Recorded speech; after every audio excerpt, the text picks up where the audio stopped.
Secret Handshake Productions presents The Death of Sir Kay, an epilogue to Mordred. Oh.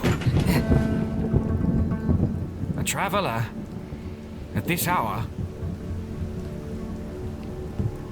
Come you to rest your head? I've got beds.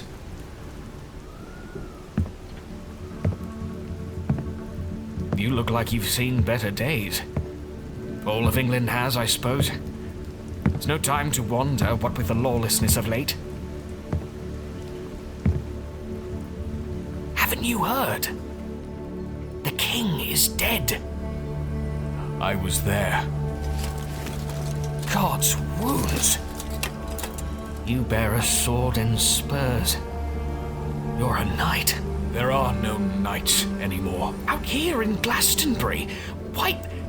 Why are you here? I was burying my brother. The vagabonds will tear you apart. Knights are not well liked these days. They have certainly tried. I cannot allow you to bring them here. I am sorry. I can't help you. I need only rest for a few hours, then I will leave you in peace. You could have been followed. I was a few miles back.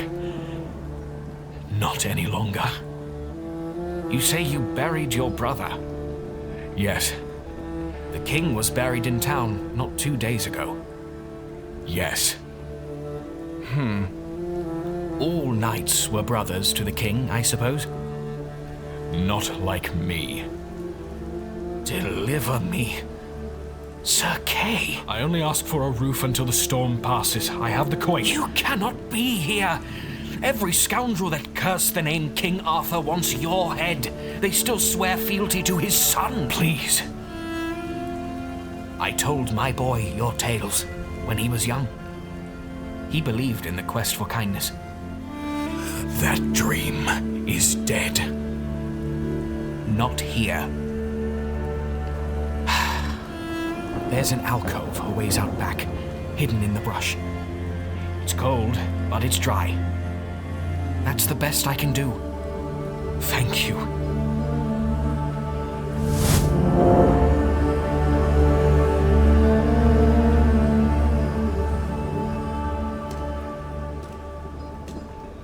Look what has become of your table round, Arthur.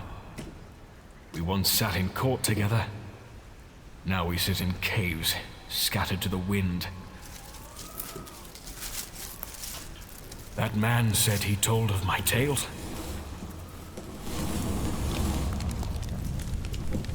To think Sir Kay's missteps should be told to children. They'll tell different tales now. Should have left that damn sword alone like I told you. Is someone there?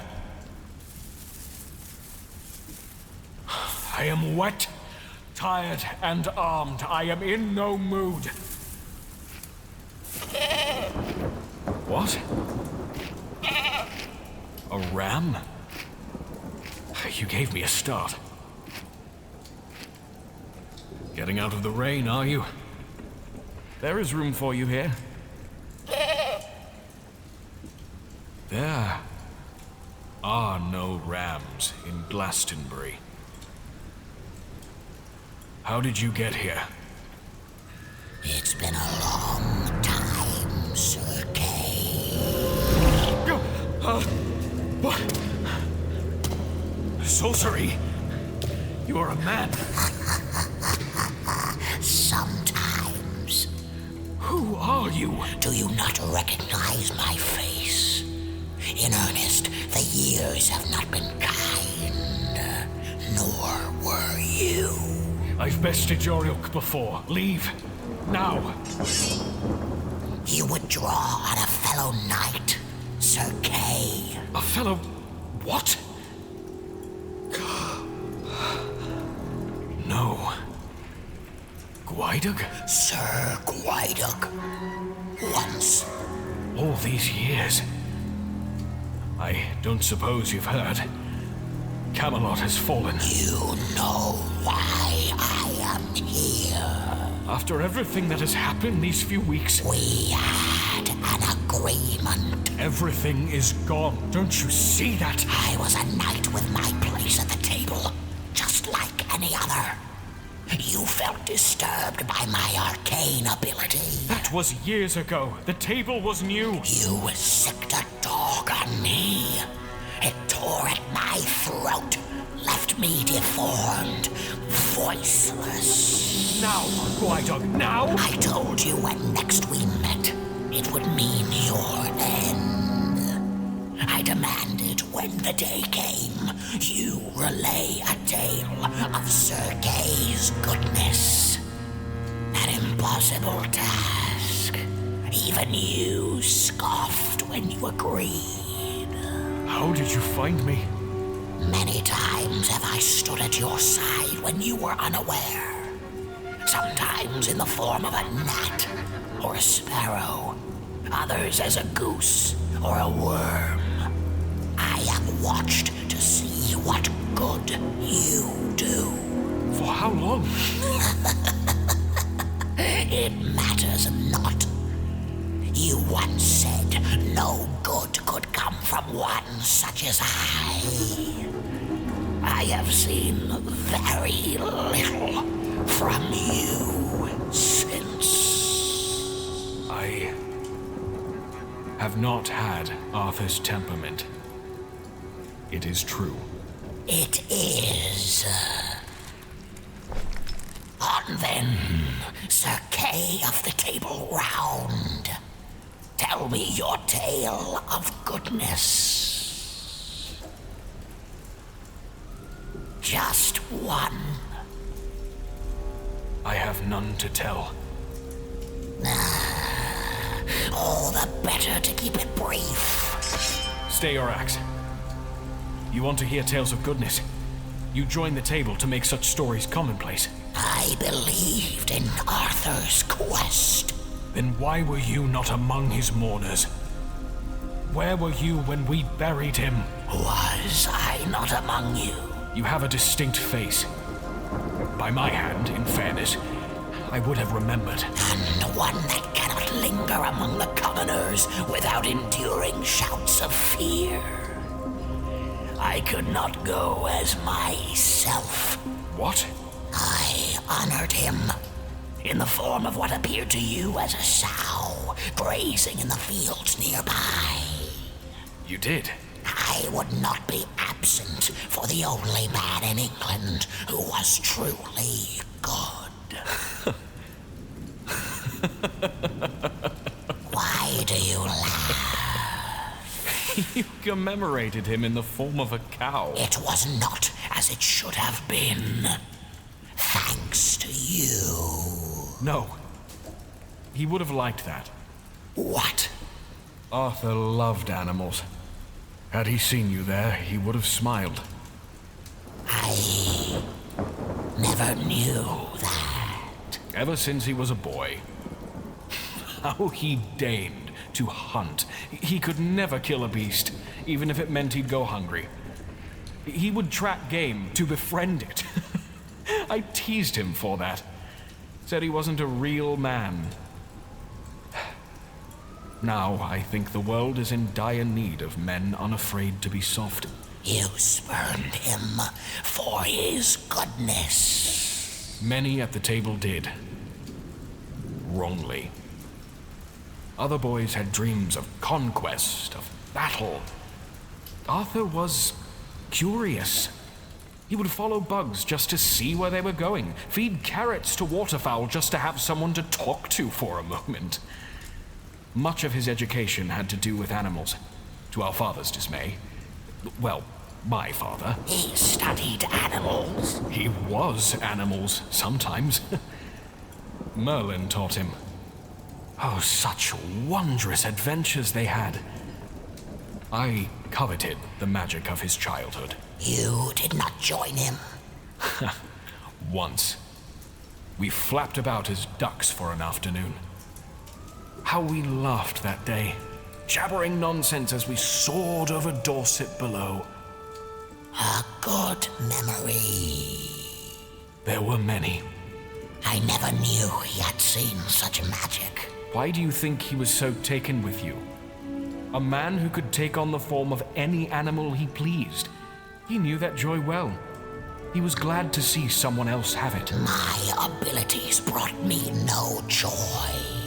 I was cast out by men such as you. How soon I forgot my day as a duck. You coveted such power from your brother, yet you hated me for it. Why? You reminded me of the wonder Arthur got to have that I did not. But you did have it. Only for a moment. I wanted more. But I was to be the knightly son of the goodly Sir Ector. I was to take life seriously. Arthur was permitted to swim about as a fish because he was too skinny to carry such a title in my father's eyes. I was vindictive, hot-headed. I made Arthur feel he was beneath me for much of our boyhood. I was not good. But Arthur never raised a hand against me for it. He always invited me in merrily, with warmth. So too did he everyone who mistook his gentleness for weakness. We doubted him for turning the other cheek. Now that he's gone, we can only hope to emulate a fraction of his example. I thought that dream was dead. I thought so. But hope seems to endure. In cracks and corners, in bric-a-bracs. Innkeepers and farmers still tell our tales. That means something. We must preserve that. As long as we do, Mordred will never win. Perhaps. You are bleeding, wounded. I told the innkeeper I escaped a pursuer in my travels. I never said unscathed. You came to me in the form of a ram. It's funny. Arthur once had an outing as a ram. Late at night, Merlin came into our chambers to collect him for his lesson. My father, Sir Ector, mandated a very strict curfew. But Merlin made magic when he pleased, so off he and Arthur snuck. Without me. I heard them through my window, butting at other rams, cantering into the forest to meet other animals, calling out to each other with such excitement. My father was wary of such things. He'd come to know when the two of them had taken a different shape. How? Rams don't bleat at the moon. I heard Father stalking towards our room. Knowing Arthur would face heavy consequences for Merlin's ill-timed lesson, I intercepted him in the hallway. Told him I was up late trying to restring my bow and broke it. Oh, the flogging he gave me that night. But hearing the echoes of Merlin and Arthur gallivanting through the forests with such joy, I went to my punishment happily. I think if I heard that sound again, it would be as music to me. How I wish I could hear my brother bleat to the moon once more. He was smiling so widely when he returned. And I hid the welts on my arm and asked how his adventure was. A tale of goodness from Sir Kay. I am sorry, Gwydig. You grow worse. That's how it goes. Perhaps we can... Gwydig, I believe we had an agreement. Yes. Right. Are you... The sun has set on my time. And my brother's. But not on yours. Spread the word, far and wide, to every fish, every mole, every ant. The quest for kindness is not dead. I agree to your terms. Good.